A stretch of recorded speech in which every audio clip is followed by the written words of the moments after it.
Hello, this is Carmela Bell with the Diabetic Type Life. I'm your diabetes strategist, and I'm coming today just to say hello and see how you all are doing, and hoping we're all kicking some diabetes butt.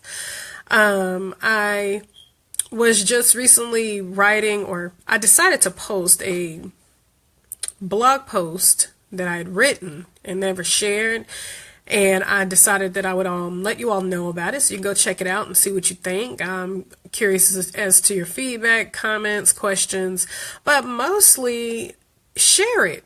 If you find yourself anywhere in this post and you decide that there's someone you want to share this message with, please share it. Share the post, share the video, but what this is all about is changing the conversation. I had a chance to go to a dinner one night and just chill with some grown-ups, grown-up talk, grown-up fun. They even had grown-up drinks, which I don't drink, but I still had food, and that was fun. Well, the laughter's in the food. Haha. But anyway, we had a good time, and during that night, I had the opportunity to speak to a young lady whose a few of her family members had diabetes, and it was such a good conversation. It was clear that she really loved her relatives and that she wanted to see them do better, but there was not much more she could really do for them. And that, was unsettling for her. And we talked about, just all the different things they were going through. They kind of were going through the worst of the worst, the amputations and, a lot of the serious complications of diabetes. And one thing about her conversation was what I am now calling a little bit of finger wagging. And that's where we point our finger at you and tell you, all the wonderful things you should do or not do. And it was interesting how we were having this conversation. Each time she would kind of spout out a judgment or do a finger wag, I would kind of redirect and say, well, do you know, or have you thought about it this way? And, she kind of would be like, oh, well, I guess now since you said it like that, no, I didn't think about that. And it just really turned into a good learning opportunity.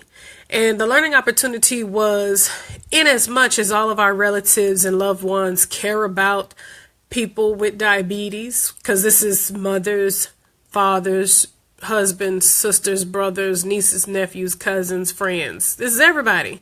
People we love.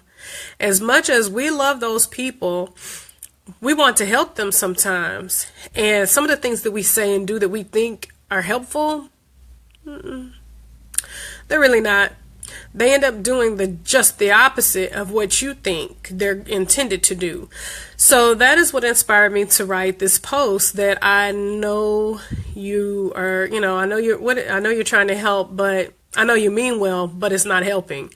And this is basically just to speak on behalf of diabetics. I don't represent any one diabetic in particular.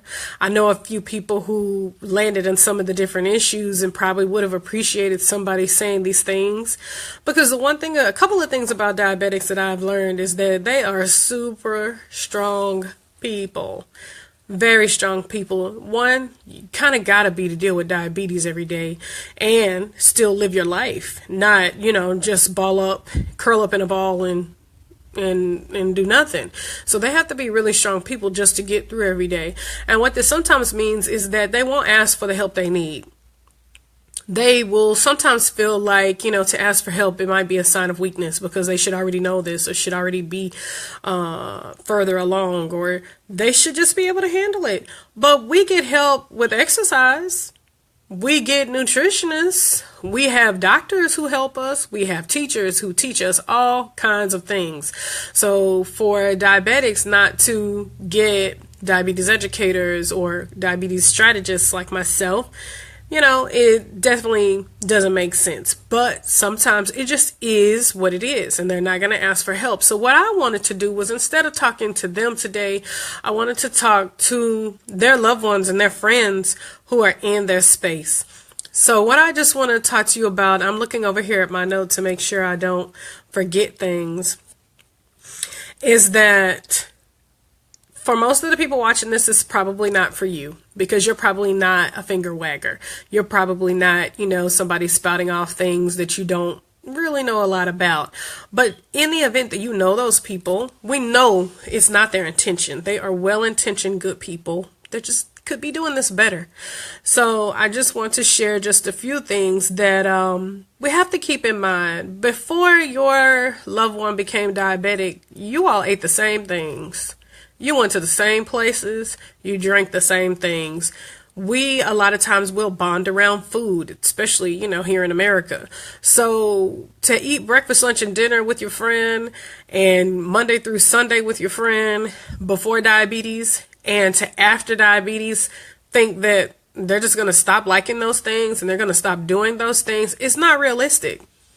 So when we see them kind of straying from what we know is an optimal meal plan, or when we see them straying from keeping up with their blood sugars or pills or shots, instead of saying, you should be doing that, you shouldn't be doing that, and should you be eating that? Instead of coming from that position, how about we just encourage?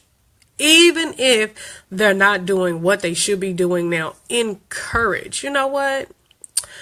I was watching you the other day, and I just think about all you go through, and you have to be so strong to be able to deal with this diabetes every single day. I know sometimes you don't hit the mark, you don't hit the goals that you have set for yourself every day, but I want you to know that I believe in you. I know you can do it, and I hope that you ask for the help you need, but I just wanted you to know that I just was thinking about you, and you are doing a good job. I had a friend who's still my friend, but I had a friend at one point in my life. I was going through a tough time. Work was crazy, home was crazy, everything was crazy.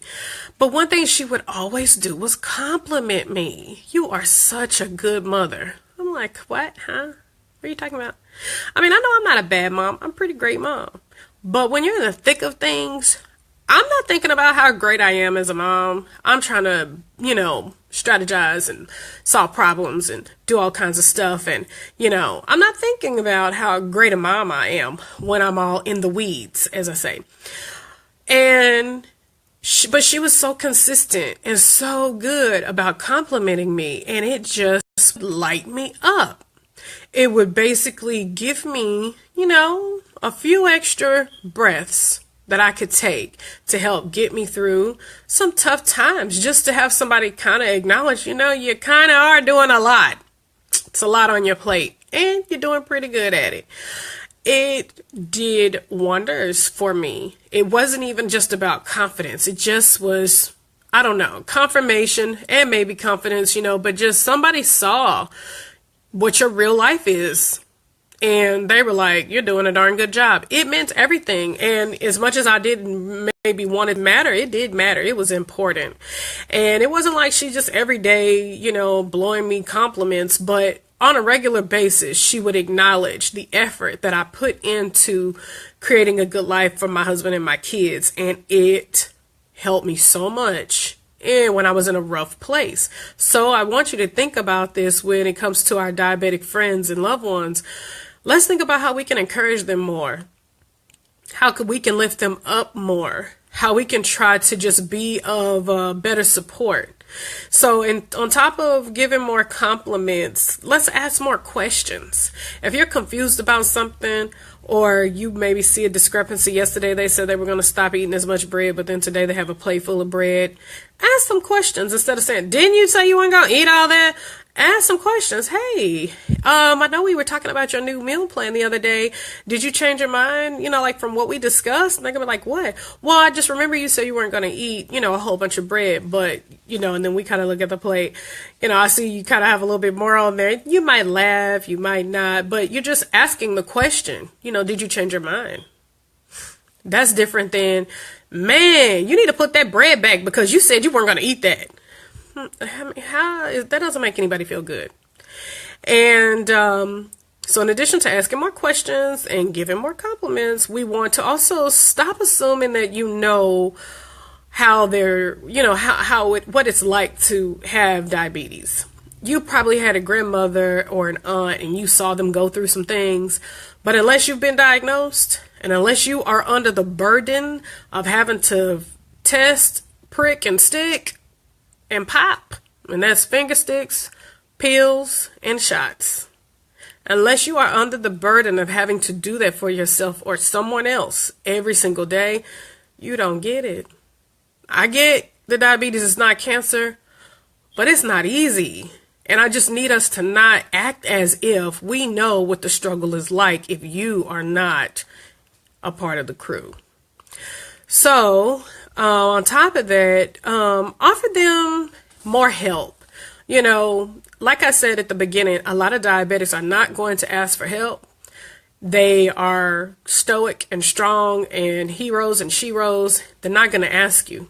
So you could possibly, if you know they're not eating well or they're having some challenges with finding new meal plans, how about asking to help? Be like, hey, what do you think? I'm thinking about changing up my meal plan.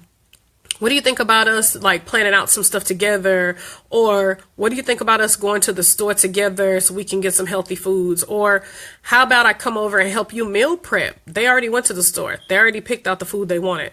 But in order for them to be successful for this week, meal prepping can be really good. It can be a good idea because you don't have to rethink about what you're going to eat all week long. You've already cooked it, put it together. It's either frozen or in the fridge and you just take it and go. So, maybe offer to help them meal prep. That could just change a lot for them. Or maybe their house is a little bit cluttered and the clutter kind of keeps them from wanting to use their treadmill that they already have in their house that's holding clothes. Maybe you offer to come help clean it out. When we declutter, it declutters our minds. It actually gives us a little bit more energy to go. So maybe if we can help solve a few problems, that can help them just take another step further. Now, of course, before we get too far, I don't want you to feel like, oh, I can't solve all their problems for them. They should be able to do these things for themselves. They should. But after battling diabetes all night long, waking up tired, and you still got to manage it a whole other day, sometimes they're just tired. Sometimes they just don't have the energy that you have, but they're still pushing. So just to offer would probably mean a lot, even if they don't accept it. And then you also could consider asking them how they feel when they have highs and lows. I do know a lot of adult diabetics don't really disclose to people when they're not feeling well. They don't really even talk about their diabetes at all for the most part. So I'm sure they probably don't like any of the things I'm saying, and they probably don't want you to ask them about these highs and lows. But if you're a real friend and you really do care about them, you need to know. And you need to ask them, hey, when your blood sugar is low and you're high, I'm just trying to learn. So I just want to ask you personally, when your blood sugar is low or high, how do you feel and how do you handle that? And if an emergency came up, how would you want me to handle that? What can I do to help you? Help them to feel like they're not alone. Because as a parent of a child with diabetes, it has been very lonely up until certain points. I'm in groups with other type 1 parents. I have a couple other friends that I know whose kids are type 1, but as far as like in my daily life, there's nobody else that I live around that deals with exactly what I deal with. So, to offer to kind of just peep in a little bit to what their life is like and acknowledging, some of the struggles they go through and offering to really support them can really go a long way. I want your relationship with them to last. And what I know is if we keep finger wagging, pointing, being judgmental, they're going to kick us to the curb. They're going to kick us to the curb. They're going to get tired of it after a while. They're not going to want to hear it. And honestly, a lot of that negativity is what will fuel them to continue to not make the right choices because they'll have an excuse. I'm angry or I'm emotional. I'm in my feelings, whatever the case may be. And they'll keep doing the same stuff that they should never have started to begin with. So I'm just thinking, how about we change the conversation? How about we take a different avenue, take a different turn? How about we try encouragement? How about we offer to help out? How about we dish out some compliments to help build a person up? I just believe in building people up. I so do. I spend so much time in places where they want to tear you to shreds, break you down, only to halfway build you back up in some lackluster Lego fashion. It's not a good thing. It's not a good thing. So let's just try to build people up. Let's support them. Let's love them. And let's change the conversation. So if this conversation, like I said at the beginning, it probably isn't for you. If you're here, you're already looking for resources, you're already looking for information, you're already trying to find new ways to help, so this is probably not for you. But if you know some people who mean well, but they're just not helping, share my Facebook message, this video. Please forward them over to my website at www.adiabetictypelife.com and check out my Diabetes is a Bully blog and have them read it for themselves. And that way you don't have to say it at all. Just let me say it. And because that's the thing, that's the other thing. Some of the things I've said, especially in the post, they will never say.